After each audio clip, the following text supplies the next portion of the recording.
बहुत बहुत स्वागत है आपका एवरग्रीन हायर एजुकेशन चैनल पे। आज हम लोग डिस्कस करने वाले हैं बीएससी थर्ड ईयर के मैथमेटिक्स का सिलेबस और साथ ही साथ कौन कौन सी बुक्स आपको ज़रूरी होंगी, मिनिमम रिक्वायरमेंट कितना होगा और मैक्सिमम आप कितना कर सकते हैं, दोनों बातें की जाएंगी। तो पहले मैं अपने आप को इंट्रोड्यूस कर दूं। My name is Satyam Tiwari and I had completed my post graduation from the Allahabad university in 2020। तो इस लेक्चर में हम लोग सिर्फ आज सिलेबस को डिस्कस करेंगे और बुक्स को देखेंगे कि क्या आपके लिए इसेंशियल है। वो बीएससी तो ज़रूरी है ही, साथ ही कि कौन कौन सी बुक अगर आप परचेज कर लें तो कंपटीशन में भी जिस भी कंपटीशन में मैथमेटिक्स पूछा जाता है तो उसमें आपका काम चल जाए। हालांकि कोई लिमिट नहीं है, अपर लिमिट नहीं है, बस आपको मिनिमम रिक्वायरमेंट हम देंगे, आपको मिनिमम बुक्स बताएंगे जिससे आपका काम चल जाएगा, उससे ज़्यादा आपको पढ़ना नहीं होगा। तो आइए सबसे पहले हम लोग बीएससी के पेपर्स देखते हैं, कितने पेपर हैं मैथमेटिक्स में और पेपर्स के नाम क्या हैं। ठीक, ये मेनली इलाहाबाद यूनिवर्सिटी सेंट्रल के लिए है वीडियो। तो बीएससी थर्ड ईयर और हम लोग बात करेंगे मैथमेटिक्स की। मैं आपको मैथ्स पढ़ाऊंगा तो उसी की बात करूंगा, बाकी टीचर्स अपना अलग अलग डिस्कस करेंगे आपके साथ क्या पेपर है, क्या बुक्स रिक्वायरमेंट है। तो बीएससी थर्ड ईयर में मेनली 4 पेपर्स हैं। There are 4 papers. इसमें जो पहला पेपर है उसका नाम है एब्स्ट्रैक्ट अलजेब्रा, या इसे ग्रुप थ्योरी भी कहा जाता है। एब्स्ट्रैक्ट अलजेब्रा या इसे हम ग्रुप थ्योरी भी कह सकते हैं, क्योंकि इसमें स्टडी हमें ग्रुप की ही करनी होती है, तो ग्रुप थ्योरी भी इसे कहा जा सकता है।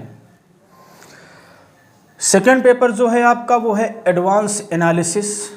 बीएससी फर्स्ट ईयर और सेकेंड ईयर में आप लोग रियल एनालिसिस पढ़ते हैं और इस पेपर में आप बीएससी थर्ड ईयर में जब आते हैं तो आप एडवांस हो जाते हैं, तो आपको पेपर्स भी एडवांस पढ़ाए जाते हैं।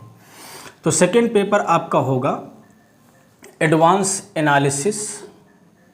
अभी इन सब के बारे में हम लोग डिटेल से बात करेंगे कि इसमें क्या पढ़ना है और कौन कौन से बुक रिक्वायर्ड होंगे। थर्ड जो पेपर है आपका that is advance mechanics.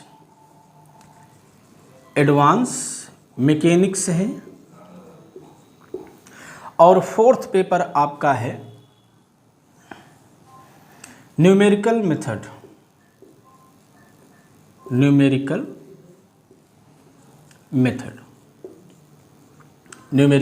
Method. हालांकि ये पेपर्स और बुक्स आपको यूनिवर्सिटी की वेबसाइट पर मिल जाएगी। अगर आप लोग सिलेबस डाउनलोड करेंगे तो सिलेबस के बाद लास्ट में बुक्स की एक लिस्ट दी होती है। वो जो लिस्ट है वो मैक्सिमम है, उनमें से कौन सी रिक्वायर्ड है, कम से कम में आपका कितना काम चलेगा, वो बुक्स मैं यहाँ आपको बताऊँगा। अब देखिए जो पेपर है ये 4 हैं, चारों का नाम हमने आपको बता दिया। चारों पेपर्स में 5-5 यूनिट्स हैं, 5 units. Each paper consists of 5 units. तो ओवरऑल आपको 20 यूनिट्स पढ़ने होते हैं साल भर में, सब में 5-5 यूनिट्स हैं। सही है, ठीक। अब मैं एक एक पेपर को लेके चलता हूँ। फर्स्ट पेपर की बात हम लोग करें, एब्स्ट्रैक्ट अलजेब्रा की बात करें तो इसमें क्या है, कौन कौन से बुक रिक्वायर्ड है, ये मैं आपको बता देता हूँ। तो एब्स्ट्रैक्ट अलजेब्रा के लिए जो मेनली बुक होती है वो सबसे पहली बुक तो जो मस्ट है, आपको लेनी ही लेनी है। बीएससी थर्ड ईयर आपका इसके बिना नहीं चलेगा। अगर अच्छी जानकारी आपको चाहिए, that is Joseph A galleon. Joseph A galleon. ये बुक बहुत ही लूसिड लैंग्वेज में लिखी हुई है, बहुत ही आसान लैंग्वेज में। और सबसे बड़ी बात इस बुक की ये है कि मैथमेटिक्स में, हायर मैथमेटिक्स में ज़्यादातर पिक्चर्स में आप नहीं सोच सकते हैं। तो ये बुक ऐसी है कि वो हायर मैथमेटिक्स को भी आपको पिक्चर के माध्यम से समझाने का प्रयास किया है। तो इससे आप में थोड़ा सा और डीप सेंस डेवलप होगा टुवर्ड्स द हायर मैथमेटिक्स। तो ये बुक आपको लेनी ही लेनी है, आप इसको स्किप नहीं कर सकते हैं। और जो सेकंड बुक है जो आप लेंगे तो अच्छा ही होगा, डमिट एंड फूटे। डमिट एंड फूटे ये कॉम्पिटिटिव पॉइंट ऑफ व्यू से बहुत ही वैल्यूएबल बुक है। इसी बुक से डायरेक्ट कभी कभी क्वेश्चंस बनते हैं आपके CSIR नेट में, NBHM में, या और भी जितने एंट्रेंस एग्ज़ाम्स होते हैं, तो इसमें से कभी कभी डायरेक्ट क्वेश्चंस आ जाते हैं। और ये थोड़ा मोटी बुक है, आपको थोड़ा ज़्यादा पढ़ना पड़ेगा इसमें, लेकिन आप इसको भी प्रेफर कर सकते हैं। और ख़ास बात क्या है, अगर आप इसको ले लेते हैं तो ये इसमें कंटेंट है, बट लैंग्वेज इसकी आसान है। तो आप अगर एलिमेंट्री अभी शुरुआत कर रहे हैं हायर मैथमेटिक्स पढ़ने की, तो आप गैलियन को ज़रूर लें। आप इसे अभी कुछ दिनों के लिए स्किप कर सकते हैं, but after BSc third year if you have to compete in mathematics then you have to purchase this. Okay. और जो बुक्स हैं उनमें आप रामजी लाल सर की इलाहाबाद यूनिवर्सिटी के ही प्रोफेसर हैं, रिटायर्ड हो चुके हैं बट हैं, रामजी लाल सर की अलजेब्रा है, वॉल्यूम 1, आप उसको भी प्रेफर कर सकते हैं। अमेरिकन एडिशन है, ये अभी थोड़ा महंगा आएगा, आपको प्रयास करें अगर किसी से फ़ोटोकॉपी वगैरह मिल जाती है किसी दुकान पर तो ले लें। और एक लास्ट बुक है इसके लिए, आयन हर्स्टीन की, आयन हर्स्टीन।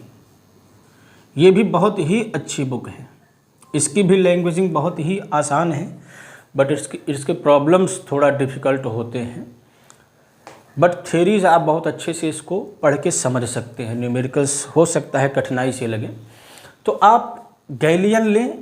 अभी शुरुआत जब कर रहे हैं तो गैलियन लें, आप इसे पढ़ें। उसके बाद आप डमिट एंड फुटे एंड आयन हर्स्टीन भी ले सकते हैं। So this is more than sufficient.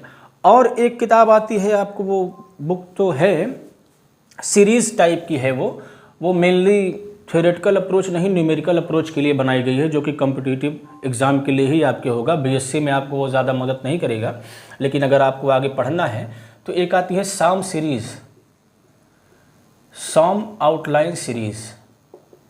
इसकी बुक्स थोड़ा महंगी भी आती हैं, बट बहुत ही रिवीजन के लिए बहुत ही वैल्यूएबल है, बहुत ही सपोर्टिंग है। और सबसे खास बात इस सीरीज़ की होती है कि न्यूमेरिकल अप्रोच आपको ज़्यादा देता है, क्योंकि कंपटीशन में न्यूमेरिकल से ही ज़्यादा पूछे जाते हैं। तो साम सीरीज़ की ग्रुप थ्योरी आती है, अगर आप इसको ले लेते हैं तो आप कम्पिटिटिव रूप से भी थोड़ा सा स्ट्रांग हो जाएंगे। ये सारी बुक्स आपको BSc ग्रेजुएशन में मदद करेगी, साथ ही कंपटीशन में, और ये मेनली आपको कंपटीशन में ही मदद करेगी, BSc में ज़्यादा मदद नहीं करेगी। कॉन्सेप्ट बिल्डिंग के लिए भी अच्छा है, चीज़ें थोड़ा शार्ट में दी होती हैं, तो आप परचेज़ कर सकते हैं। तो ये अगर 5 बुक्स आप रखते हैं तो आप जब तक भी अब्स्ट्रैक्ट अलजेब्रा पढ़ेंगे, आपको सारी इसमें जानकारियाँ मिलाकर मिल जाएंगी, from theoretical to numerical approach, from beginning to its peak. ठीक, चलिए अब आगे बात करते हैं अगले पेपर की। अब इसके अंदर क्या है, ये सारी बातें हम लोग पढ़ेंगे तो जानेंगे। अभी आपको बताना उतना उचित नहीं होगा, क्योंकि चीज़ें भी जो शुरुआत कर रहा है उसको समझ में भी नहीं आएगा।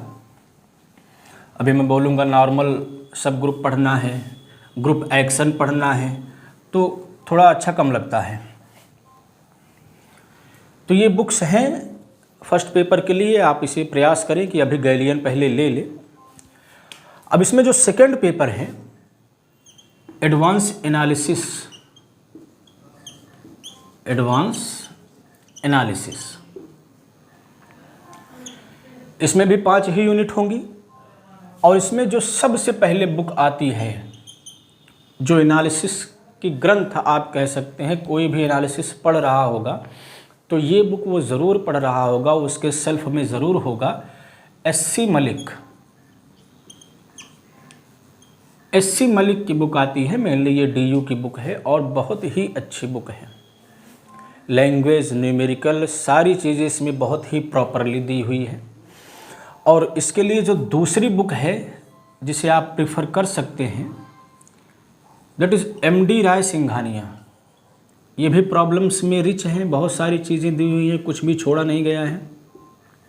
ये सारी बुक्स आपको BSc first year, second year, third year सब में काम देती हैं एक साथ।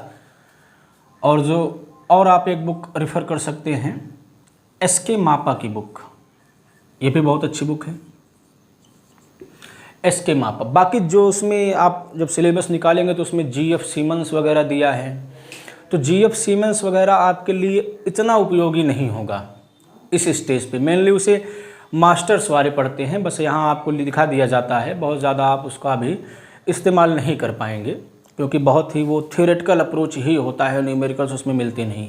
तो जीएफ सीमेंस आप स्किप कर सकते हैं। अभी आपके लिए ये तीनों बुक्स मोर देन सफिशिएंट हैं, और इसके बाद अगर ज़रूरत पड़ती है तो आपको और बताया जाएगा, बट मिनिमम आप इतना लेंगे। चलिए आगे देखते हैं थर्ड पेपर। थर्ड पेपर का नाम है एडवांस मैकेनिक्स। Advance mechanics. अब एडवांस मैकेनिक्स में चूँकि टोटली न्यूमेरिकल्स हैं, कॉन्सेप्ट्स बहुत कम हैं, तो आप प्रयास करेंगे कि इसकी आप एक बुक ले लें, vector analysis by Mata Ambar Tiwari. Vector analysis by Mata Ambar Tiwari. हम लोग इसी से शुरुआत करेंगे, फर्स्ट यूनिट आपको इसी से पढ़ाया जाएगा। और इसके बाद अगर आपको ज़रूरत पड़ेगी, वैसे ज़रूरत तो पड़ेगी नहीं क्योंकि टोटली न्यूमेरिकल्स हैं, छोटे छोटे कॉन्सेप्ट हैं, वो आपको क्लास में ही बता दिया जाएगा, तो आप इसको ज़रूर लें। Vector analysis by Mata Ambar Tiwari, यही इलाहाबाद यूनिवर्सिटी के ही प्रोफेसर थे, अभी रिटायर हुए हैं। तो इसके लिए एक बुक काफ़ी होगी। और अगर आपको और भी लेने हैं, सेकेंड ईयर का अगर आपको मिला के रिवाइज करना है तो आप स्टैटिक्स ले सकते हैं आर.एस. वर्मा की। आर.एस. वर्मा की आप ले ही लेंगे तो ज़्यादा अच्छा होगा, और सेकेंड ईयर में आपने लिया होगा तो अच्छी ही बात है। और डायनेमिक्स आप ले सकते हैं पी.एल. श्रीवास्तव की। यही दो बुक यहाँ पर चलाई जाती हैं ज़्यादातर, और इसी से प्रॉब्लम्स पूछे भी जाते हैं। Statics by RS. Verma and dynamics by PL. Srivastava and vector analysis by Mata Ambar Tiwari. ये तीन बुक्स आपको, चाहे वो सेकेंड ईयर की मैकेनिक्स रही हो, चाहे वो थर्ड ईयर की आपको एडवांस मैकेनिक्स पढ़नी हो, सब में काम देती है। तो आप ये तीन बुक इस पेपर के लिए रखेंगे अपने पास। बाकी एस एल लोनी वगैरह की भी आती है, फिर से वही बात होती है, फॉरेन राइटर्स हैं, उनका अप्रोच अलग होता है, थोड़ा सा समझने में आपको समस्या आ सकती है। तो आप अगर इससे बिगिन करते हैं, उसके बाद उसे आर.एस. रैमजे की स्टैटिक्स लेते हैं, एस एल लोनी की लेते हैं, तब वो आपको ज़्यादा से समझ में आएगी। अभी शुरुआत के लिए आप उसे बिल्कुल न लें, क्योंकि आप देखेंगे समझ में नहीं आएगा तो यू गेट फ्रस्ट्रेटेड, तो अभी आप उसको स्किप कर सकते हैं। जो चौथा पेपर है that is numerical method. Numerical method, numerical method है, इसके लिए भी बुक्स बहुत हैं। चूँकि ये जो पेपर है थोड़ा ये इंजीनियरिंग वालों के लिए है, तो इंजीनियरिंग की भी बहुत सी बुक हैं, मीन्स टोटली न्यूमेरिकल अप्रोच और कुछ थ्योरेटिकल अप्रोच, कुछ कंसेप्ट बिल्डिंग वगैरह की किताबें अलग अलग आती हैं। तो इसमें जो सबसे उपयोगी आपके लिए होगा यहाँ ग्रेजुएशन के लिए, that will be SS. Shastri. SS. Shastri की बुक आती है, या आप और प्रिफर कर सकते हैं के शंकर राव, के शंकर राव की बुक। दो में से कोई आप लेते हैं तो आपका काम हो जाएगा।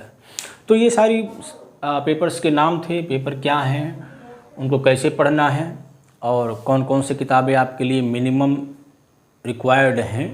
ये जो बुक्स बताई गई ये आपको लेने ही लेने हैं, जो मस्ट कहा गया है। इनके बिना अगर आप पढ़ते हैं तो कोई मतलब है नहीं। बीएससी आप पास कर जाएंगे लेकिन आगे कुछ नहीं कर पाएंगे, क्योंकि ये जो नोट्स वगैरह होता है ये सब आपको बनवाया जाएगा, उसमें कोई समस्या नहीं है।